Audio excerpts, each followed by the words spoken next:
Regardez cette peinture. La finesse de ses détails et la subtilité de ses couleurs. Et à présent, regardez la pointe en haut à droite. Oui, vous l'aurez compris, cette œuvre est incroyablement petite, quelques centimètres à peine. Aujourd'hui, nous recevons Amandine Laurie-Soudan, une peintre aux multiples thématiques. Dans une première vidéo, nous avons déjà étudié sa réinterprétation des nus féminins et surtout sa relation avec les grands maîtres iconiques.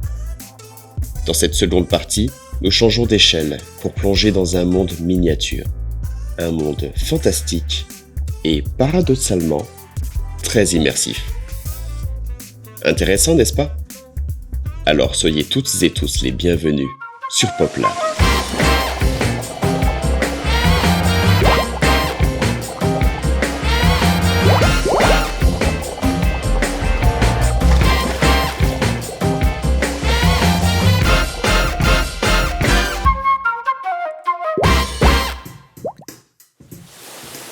Et à présent, est-ce que tu peux nous présenter ton travail de peinture miniature?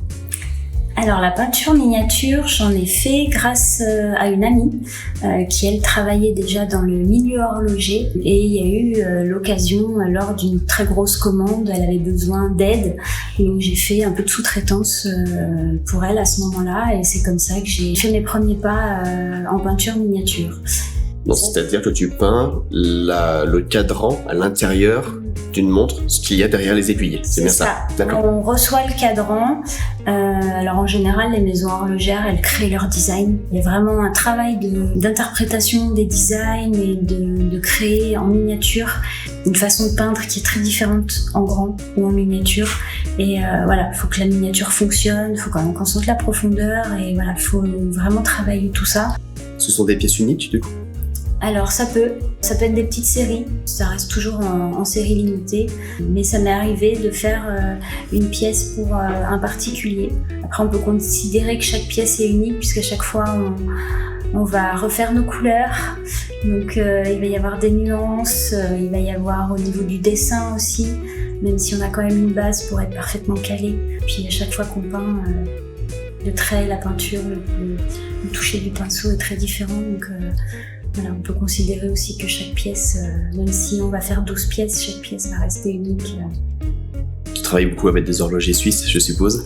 Oui, ouais. J'essaye de démarcher les horlogers français. D'accord. Voilà, petit à petit, faut le temps de monter les projets, de montrer le travail, ce qui est possible de faire, trouver des solutions pour peut-être prendre moins de temps. C'est vrai qu'en moyenne, on passe une semaine, voire 15 jours sur la peinture d'un seul cadran. Beaucoup de temps de travail, donc c'est vrai qu'on peut pas baisser les prix. Et pourtant, c'est minuscule. Oui. Parce que du coup, un cadran de montre, c'est 2 cm grand maximum? Oui, 3 de moyenne en général. 3 de moyenne, d'accord.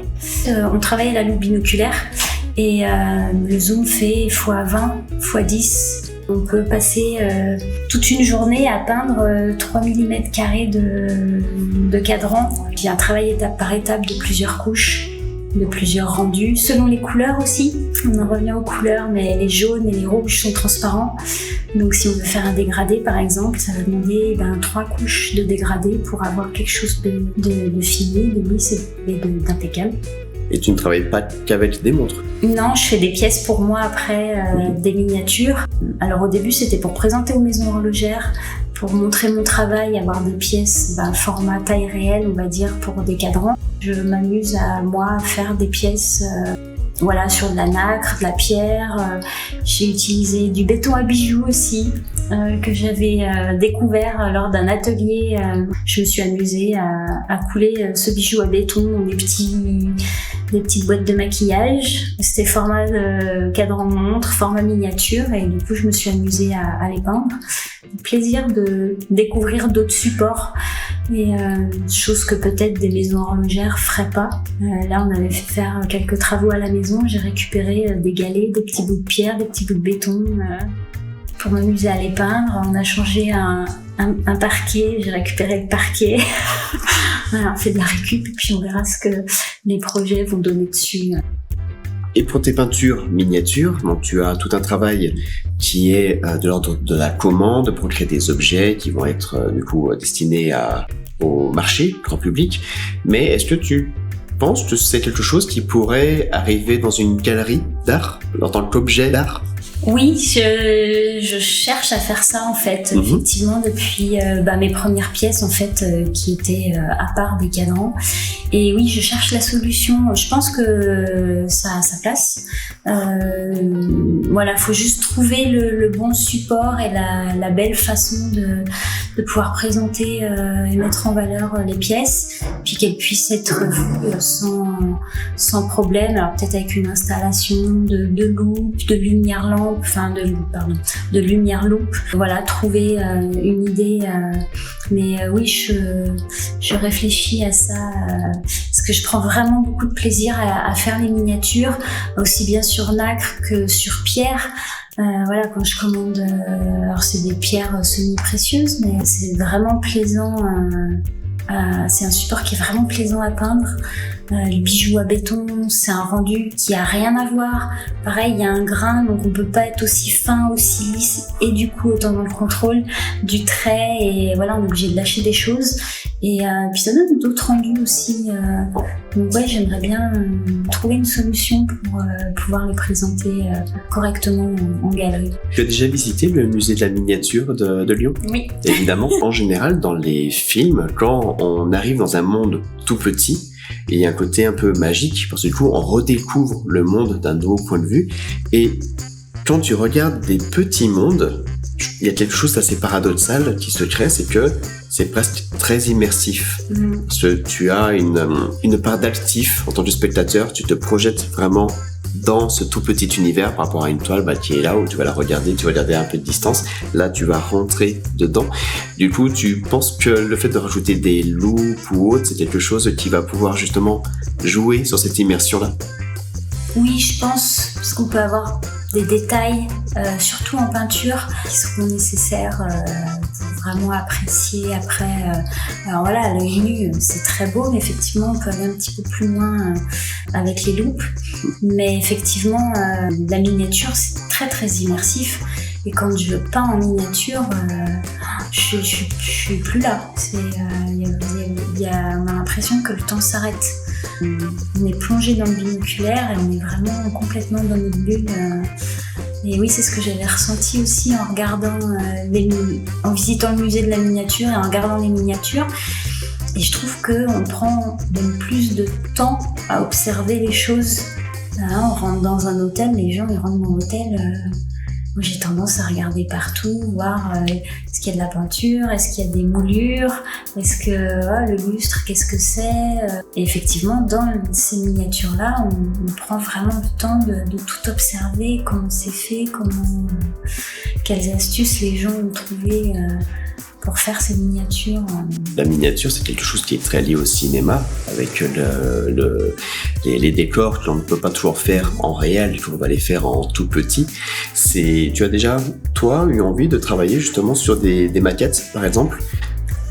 Alors oui, parce que j'avais des jouets quand j'étais petite, des toutes petites maisons avec des toutes petites poupées. Et je passais mon temps à les regarder. Je jouais même pas particulièrement avec. Je passais mon temps à les regarder, à observer tous les petits détails. Oui, c'est quelque chose que j'aimerais bien faire. Voilà, sans forcément faire un métier ou quoi que ce soit d'autre, mais juste par passion et m'amuser à sculpter comme ça en tout petit. Ouais. Donc encore une fois, quelque chose qui vient de ton enfance, quoi. Oui, oui, pour le coup, ouais. Toi, c'est vraiment la passion depuis tes enfance, c'est l'animation, le dessin et ce qui est petit. Ouais. Et t'as réussi à mêler les trois dans ta vie professionnelle. Je n'avais pas pensé, ouais. Bravo, parce que c'est pas le cas de tout le monde. c'est même un but, je pense. Je profite d'une petite pause pour vous proposer de nous suivre sur les réseaux sociaux afin de connaître l'actualité de Poplart ainsi que celle de la galerie Exit. Tous les liens sont dans la description. Vous pouvez aussi vous abonner en cliquant sur le bouton juste en dessous et cliquer sur la cloche pour ne rater aucune de nos futures vidéos. Et si vous avez un avis ou une question pour notre invité, mettez tout ça en commentaire, nous vous répondrons avec grand plaisir. Fin de la pause, votre vidéo continue.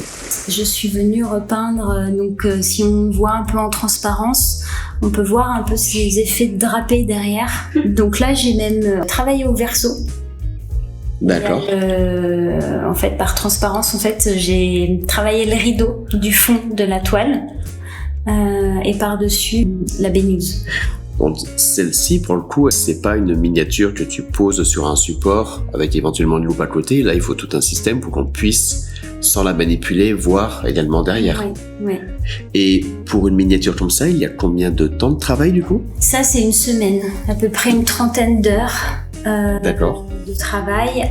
J'ai travaillé sur une peinture, un projet pour une montre à gousset. Un cadran beaucoup plus grand, et là ça a été 14 jours de peinture. Et wow. Alors c'était très plaisant, c'était un projet assez incroyable. Le thème c'était casse-noisette. D'accord. Et c'était des montres musicales, donc il y avait en plus la musique. Une fois le cadran en montre, il y avait la musique. Et ça, c'était un très très gros cadran pour le coup. Même le binoculaire, c'était un peu compliqué de travailler avec. Trop zoomé. Ouais. J'avais besoin encore d'un petit cran de recul, mais j'ai pu travailler sur mes personnages exactement comme ça, en allant très fin dans des traits, en faisant des dégradés, mais voilà, c'était... Et du coup, Casse-Noisette, on reste encore un peu dans le thème du petit monde, du coup. Oui, complètement, oui. C'est vraiment un thème, tu l'as dans la peau, celui-là. Ouais. Et donc, la deuxième... Voilà, donc ça, c'est un tirage c'est de la sublimation sur plaque Chromalux. Tu peux nous expliquer un petit peu ce que c'est, s'il te plaît. Donc, la plaque Chromalux, c'est une plaque en aluminium avec un vernis par-dessus. D'accord. Et en fait, il y a un système d'impression qui fait que l'image vient s'incruster, on va dire, dans le vernis, et c'est ce qui rend cette brillance absolument incroyable. Moi, la première fois que j'ai vu un Chromalux, ça a été vraiment un coup de cœur. Et du coup, pour mes miniatures, j'avais fait une peinture que je voulais, pourquoi pas vendre des reproductions, parce que c'était quand même plus abordable que vendre l'original. Et en échangeant avec l'imprimeur, il m'a dit oui que c'était possible, et après il a eu même l'idée de faire un tirage même plus grand, zoomé de ma miniature et encadrer, faire cet objet que je trouve magnifique au final, parce qu'ils ont super bien travaillé. Parce que la miniature du coup c'est celle-ci. Alors ça c'est une reproduction de la miniature originale. Qui a été peinte sur nacre. D'accord. D'où aussi le rendu. C'était fait de nuages derrière. En fait, c'est vraiment la nacre que l'on voit. C'est pas, le nuage qui est derrière, c'est pas toi qui l'as peint. C'est la nacre en gros plan. C'est ça. Moi, j'ai peint vraiment que le personnage. Mais une fois grossi comme ça, on n'a pas du tout le même effet qu'en miniature. On n'a plus le côté irisé, on n'a plus l'effet de lumière par-dessus. On reconnaît à peine la texture. Mais du coup, la brillance de ce système d'impression-sublimation revient vraiment tout rehausser les lumières. Donc au final, tu avais déjà une petite idée de comment mettre en scène dans une galerie tes petites miniatures. Oui.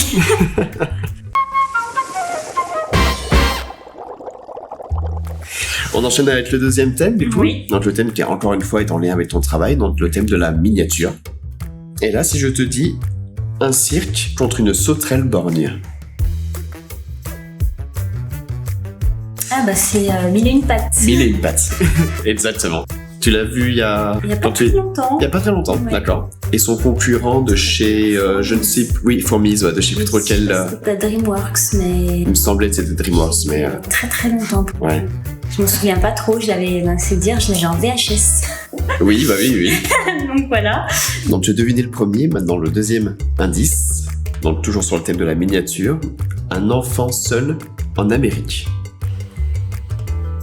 Alors ça, bonne question. Ça te parle pas?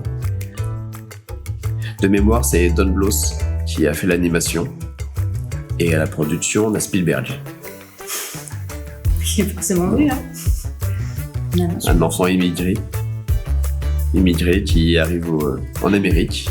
Fievel Fievel au Nouveau Monde. Super. Ouais, j'adorais.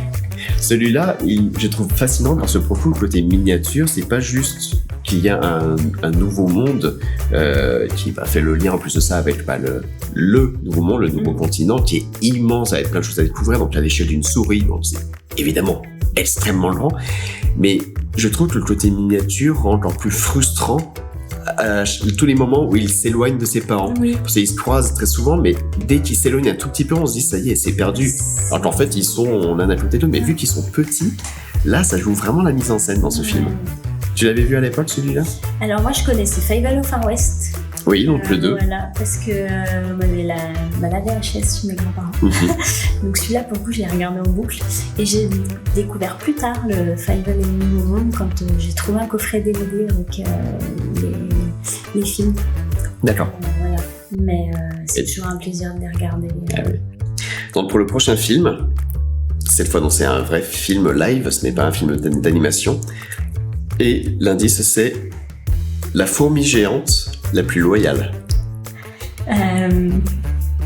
J'ai rétréci les gosses. Bravo, bien joué, j'étais pas sûr. Je pensais qu'il allait être un peu compliqué celui-là. Ouais, non, on l'a vu il y a pas très longtemps non plus pour le faire découvrir à notre fils justement. Ok. Donc c'était un plaisir de le revoir. Pour le coup, vraiment. Les effets spéciaux étaient encore propres, hein. Enfin ils ont pas trop mal vieilli. Ouais. Et puis le charme des films, des films des années 80. Eh oui. Bon, celui-là, il va être facile. Cowboy et astronaute. Toy Story. Ouais. Tu les as tous vus ? Oui. Qu'est-ce que tu as pensé du dernier ? À la fin du 3, je m'étais dit « Oh cool, ça se finit bien ». Ouais. Et après, il est très beau, le 4, mais... Puis l'histoire est très sympa, mais c'est vrai que moi, j'aurais pu m'arrêter au 3 sans souci. Avant-dernier film, super-héros petit mais costaud. Alors moi, je pense à Ant-Man. Exactement, c'est ça. Donc celui-là qui a poussé le curseur jusqu'au bout pour ce qui est de la miniaturisation, parce qu'il va carrément dans le monde quantique. Ouais. Tu l'as vu celui-là ? Ouais, Ouais. les deux. Ça t'a j'ai plu ? adoré, ouais. Et puis les acteurs, moi c'est vraiment... j'ai beaucoup aimé tout l'univers, le concept. J'adore les super-héros, donc là ça a été impeccable. Et le dernier, un pouce royal marié de force à un crapaud. Donc là, on est de retour chez Don Bluth, une toute petite princesse que tout le monde veut épouser, dont un crapaud. Je ne l'ai peut-être pas vu. Tu l'as pas celui-là ? Non. Pousselina. Ah non, je ne l'ai pas vu. Tu l'as pas vu celui-là ? Alors j'aurais peut-être pu lire l'histoire, mais non, je n'ai pas vu le film. Celui-là, je l'ai découvert très récemment. Et il est un peu particulier celui-là. D'accord. Dans sa construction, il y a plein de choses qui sont un peu étonnantes, mais par contre, toujours pareil, le thème de la miniature, et puis on sent que Don Bluth, il s'amuse bien avec ce genre de paysage-là. Ouais. J'avais hésité aussi à te dire, te faire deviner Brisby et le secret de Nîmes. Ah de oui, Don Bluth, alors je l'ai vu, mais il y a très longtemps. qui lui est excellent. Qui est très bon. J'ai un souvenir un peu vague, mais à revoir aussi d'ailleurs. Il y a tout un message sur la nature, l'éthique, maltraitance animale et tout. Celui-là, tu le vois en tant qu'enfant, il te marque, et après tu le revois en tant qu'adulte et tu te dis, je le montrerai pas à des enfants. Bon, Amandine, merci beaucoup en tout cas pour cette émission. On va conclure. Est-ce que tu voudrais nous parler un petit peu de ton actualité éventuellement, si tu as des choses à annoncer ? J'essaye de voir un peu vers quel chemin m'orienter et peut-être préparer une prochaine exposition sur la nature et à réfléchir du coup une exposition sur la miniature. Sur la miniature. Prochainement. Et tu nous tiendras au courant. Oui. Est-ce que tu as du coup des réseaux sociaux sur lesquels on peut te suivre pour découvrir ton travail ? Oui, Instagram. C'est Miniatura Studio. Miniatura Studio. On mettra de toute façon tous les liens en description de la vidéo, bien sûr. C'est là où je poste le plus. Merci beaucoup en tout cas, Amandine. Merci. Au revoir. Au revoir. Et c'est la fin de cette vidéo de Poplart. Merci à toutes et à tous de nous avoir suivis jusqu'au bout. Nous sommes ravis de vous compter parmi notre audience. Pour nous aider à donner de la visibilité à l'émission, cliquez sur le bouton pouce en l'air. Mettez un petit commentaire juste en dessous et surtout partagez-la sur vos réseaux sociaux. Ça nous donne de la force pour recevoir des invités toujours plus créatifs et inspirants. Suivez-nous également sur les réseaux sociaux, tous les liens sont dans la description. Merci encore, bonne journée à toutes et à tous et créez comme jamais.